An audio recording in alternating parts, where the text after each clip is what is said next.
And then, this is the energy of good luck. Wow. So, I'm sensing na itong karma nyo, guys. This is more on good karma kasi nasa nyo yung energy ng swerte. Swerte, good luck, good fortune, mga kapiksi. Ito, guys, parang message ito.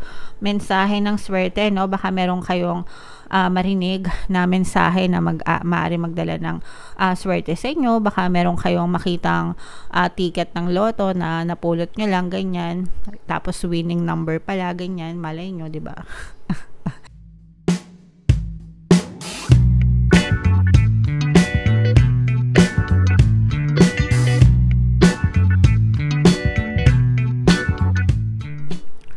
Hello guys, hello water signs. Welcome back to Pinoy Pixie Tarot.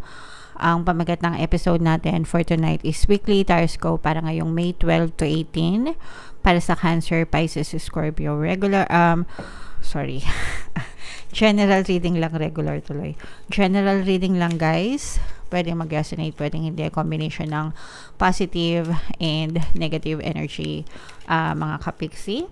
So, unahin natin tong deck na to. Tingnan natin yung message for the week para sa inyo. Peace, kapayapaan. Wow. Peace comes from remembering that only love is real. So, guys, unang-una, this is a very significant message na parang sinasabi sa inyo na magkakaroon din ng kapayapaan sa buhay nyo this week. Kalmado, peaceful, very calm and peaceful, very relaxing yung energy nyo for this week, mga kapiksi. And you are also being advised to focus your energy sa love, pagiging compassionate, mga kapiksi. Alisin yung mga negative emotions, yung mga anger, hatred, resentment, grudges, mga complaint, reklamo, toxicities, stress, worries, mga galit, poot, ganyan. As much as you can, erase them. I-erase nyo sila sa vocabulary nyo, sa diksyonaryo nyo, mga kapiksi, dahil yan ay nagsisilbing balakid para magkaroon ka ng kapayapaan, kaligayahan, even kasaganaan, no? Na nakakaano din yan guys, nakaka-block din yan or nagiging cause din yan ng balakid ng kasaganaan, magandang daloy ng kasaganaan sa buhay mo, hindi lang kapayapaan. So, as much as you can, mga kapiksi, humiwalay, separate yourself from those negative emotions. Do not entertain mga kanegahan. Do not get triggered. Huwag kayong matukso, matrigger na pumatol, no? Sa mga katoksikan sa paligid nyo. Stay focused on yourself. Palakasin nyo yung love energy nyo. Be compassionate as much as you can, mga kapiksi. Be grateful always. Be understanding. Be patient. Stretch yourself, no? Hindi stress. Hindi stress, stretch, no? Stretch. Hatakin nyo yung sarili nyo para mas maging mahaba pa yung pasensya nyo sa buhay, guys. Okay? Alright, so yan. I-mind nyo na yan, guys. Mind peace, mind kapayapaan, mind peace of mind, ganyan. I-mind nyo, guys, sa comment section. Alright? So, tingnan natin yung ganap sa inyo for next week. Shuffle ko to, guys. Habang sinashuffle ko to, panoorin nyo muna yung video natin regarding sa ating paano mag-manifest ng abundance video course. Kapiksi, sawa ka na ba sa mga struggles at hirap sa buhay mo? Masipag ka ba at masikap sa buhay ngunit hindi ka pa rin umaasenso? Ilang beses ka na bang nag-attempt magnegosyo at mag-invest pero palagi ka pa rin nalulugi? Sa pagkakataon na ito ay maaaring may subconscious beliefs ka na nagiging balakid sa iyong pag-unlad at pagyaman. Introducing, paano mag-manifest ng abundance video course. Dito ay matututunan mong ma-overcome ang mga balakid mo para tuluyan ka ng umunlad, umasenso, sumagana, maging matagumpay, successful at maswerte sa iyong kabuhayan, pera, trabaho, negosyo, salapi at kaperahan ng bonggang-bongga. Dali, mag-send na ng email sa pinoypixie@gmail.com at simulan na ang iyong pagyaman ngayon. Alright, so sabay-sabay tayo guys, magpayaman ngayon 2024, mag-avail na kayo ng course, sobrang ganda niyan mga kapiksi. And ngayong May guys, no, meron tayong promo, pwede kayo mamili. One free pampaswerte subliminal o kaya naman ay 200 pesos na discount until May 30 yan mga kapiksi, kaya mag-avail na kayo. And meron din tayong email coaching, manifest your desires using the law of attraction. If meron kayo guys na specific na gusto nyong i-manifest, pwedeng love and relationship, pwedeng money or career mga kapiksi, pwede kayo magpabook mag-book ng email coaching session with me, mag-send lang kayo guys ng email sa pinaypixietarot@gmail.com. So, water signs guys, kayo ay nirepresent ng King of Cups sa ating spread. Meron tayong 7 cards, nagre-represent ng 7 days sa isang linggo. Pero, anytime guys na mapanood nyo itong video, pwede siyang mag-resonate sa inyo mga kapixie. Okay? Lahat ito guys, these are all positive energies. Kahit isa walang halong negative. Unahin ko na ito guys dahil ito'y kapayapaan, peace, saktong-sakto din sa ating message, no? For this week, kapayapaan. So, for some of you guys, talaga nagkakaroon ng peace, ng harmony, ng kapayapaan sa buhay nyo ngayong week na ito, ngayong linggo na to. For some of you guys, pwedeng, I'm also sensing na merong humihingi sa inyo ng tawad, kaya nagkakaroon na rin kayo ng peace of mind, lalo na yung mga, kung meron kayong mga nakatampuhan sa past nyo, nakasamaan ng loob, ganyan, maaari magkaroon ng acceptance and forgiveness, kaya nawawala yung mga negative emotions and napapalitan siya ng kapayapaan. Okay, so again, i-mind nyo itong peace na to, calmness, ganyan, sa comment section mga kapixie, kasi deserve nyo talaga na magkaroon ng mapayapa and matahimik na buhay. Okay, for some of you guys, may mga good karma. This is more on good karma guys, kasi yung karma naman, malalaman nyo naman yan guys, kung good or bad karma yung na-experience nyo. Unang-una, depende yan sa intention nyo.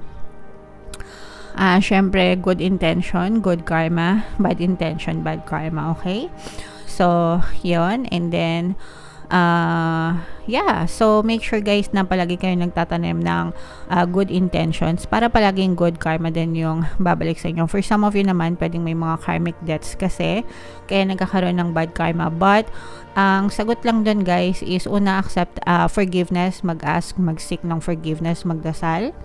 And another one is kawang gawa, charity guys, no? Yun yung pamaraan para magkaroon kayo ng maraming good karma or makapagtanim ng good karma mga kapixie. Okay? And then, this is the energy of good luck. Wow! So, I'm sensing na itong karma nyo guys, this is more on good karma kasi nasa nyo yung energy ng swerte. Swerte, good luck, good fortune, mga kapixie. Ito guys, parang message ito. Mensahe ng swerte, no? Baka meron kayong marinig na mensahe na maaari magdala ng swerte sa inyo. Baka meron kayong makitang ticket ng loto na napulot nyo lang, ganyan. Tapos winning number pala, ganyan. Malay nyo, di ba? O kaya meron kayong makitang baka tumaya kayo ng loto dati tas hindi nyo na-check, kayo pala yung winner. So, something like that. Pero, merong magdadala ng swerte sa inyo ngayong linggo mga kapixie. So, ito guys, wag nyo na itong pakawalan. I-mind nyo na yan guys sa comment section. Mind swerte, mind good luck, mind good fortune. Yung iba guys, parang feeling ko magkakaroon ng trabaho. Parang may magbibigay ng trabaho sa inyo. Tapos yung trabaho na yun, parang dun kayo suswertein. So, applicable yan dun sa mga kapixie natin na gustong magtrabaho mga kapixie. Okay? So, i-mind nyo na yan guys. Mind good luck, mind good fortune, mind swerteng trabaho, swerteng pagkakakitaan. And then, yung sinabi ko nga sa inyo kanina tungkol sa peace, mga kapixie. Yung iba sa inyo guys, this is love life, no? Reconciliation. Pwedeng itong peace na to or kapayapaan na to is manggagaling din sa relationship guys, kasi merong magkakabate. Kung kayo ay ginosted ng person nyo, kung kayo ay hindi nag-uusap ng person nyo, kung kayo ay may issue with your partner or specific person, nare-resolve yung mga issues nyo mga kapixie, nagkakaroon dito ng acceptance and forgiveness, and nagkakaroon ng reconciliation, pagbabate. So, and for some, pwedeng second chance, no? So, yes, reconciliation na bate and reconciliation na magkaayos yung relationship, pwedeng magkabalikan mga kapixie. Okay? So, syempre, sa mga kapixie natin, nagmamanifest na pampabalik, no? Okay lang yan. Meron kasing iba na kapag nasira na yung relationship, ayaw na nilang tanggapin, ayaw na nilang makapagbalikan. And it's fine. Pero meron ding iba na gusto makapagbalikan, gusto maayos pa.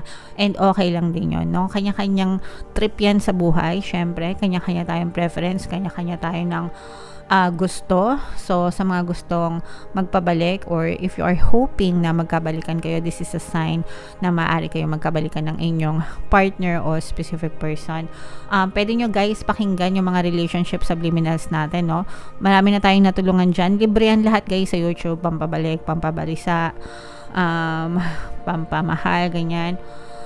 Pampamis, yan. So, kahit ano dun guys, pwede nyo pakinggan, ulit-ulitin nyo lang, tiyagain nyo hanggang nag-aantay kayo na bumalik yung mga partners nyo or specific person. Syempre, sabayan nyo ng dasal, and habang nag-aantay kayo, ayusin ang sarili. Kailangan malakas yung love energy nyo, maayos kayo guys, di ba? Para kayong paru-paro, you don't chase, you attract. Para kayong hard din, no, na nag-a-attract ng paru-paro, 'di ba? Yung paru-paro, automatic yan nagla-landing sa mga bulaklak, no? So, you don't chase, you attract, mga kapigsi. Make sure na blooming ka kagaya ng bulaklak, 'di ba?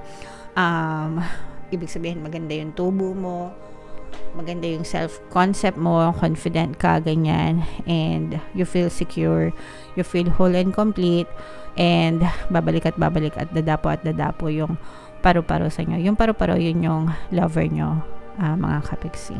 Alright? Okay, sana naintindihan nyo, pero sana naka-resonate kayo. These are all very positive energies, guys. I-mind yan, mind peace, mind kapayapaan, mind swerte, no? Mind reconciliation, mind good karma, mind second chances, yan lahat i-mind nyo sa comment section. Para sa inyo talaga yan, mga kapiksi. So, ito yung mga pampaswerte subliminals natin. Pakinggan nyo guys para makatulong sa inyo. And ito naman yung ating success stories ng paano mag-manifest ng abundance video course. Click here to subscribe guys, and click here to join our membership program. Thank you for liking, sharing, and subscribing. And see you again next time. I love you all guys. Have a nice day. Bye-bye.